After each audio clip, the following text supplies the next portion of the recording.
Hello, আসসালামু আলাইকুম। আমি বসুন্ধরা আসলাম। আমি একটা গেম বল কিনছিলাম, SE5।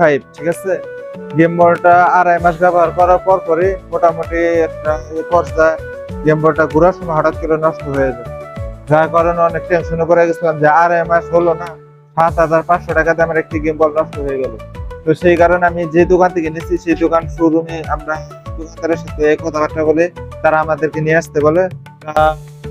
সবকিছু মিলিয়ে আমরা বসুন্ধরায় এসে তার কাছ থেকে গেম বলটা দিয়ে আসলাম। দিয়ে আসার পরে তার কাছ থেকে আমরা জানতে পারলাম কমসে কম 3 মাস সময় লাগবে এই গেম বলটা সার্ভিসিং করতে।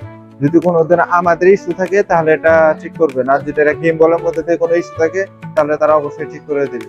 তার মোটামুটি সময় লাগবে 3 মাস। আর এই 3 মাস আমরা কি দিয়ে ভিডিও করবো আর কিরকম স্ট্যান্ড লাগবে সম্পূর্ণ চিন্তা ভাবনায় আছে। আর এখন আমরা অ্যাকশন ক্যামেরাতে ভিডিও করার চেষ্টা করব এবং তার দোকানে একটা স্ট্যান্ড দিয়ে গেছি। এখন হাতে পর্যাপ্ত টাকা না থাকার কারণে নিতে পারলাম না। এই সামনে 7 তারিখের পরে আমরা কুরিয়ার সার্ভিসের মাধ্যমে সেটা নিয়ে নিব।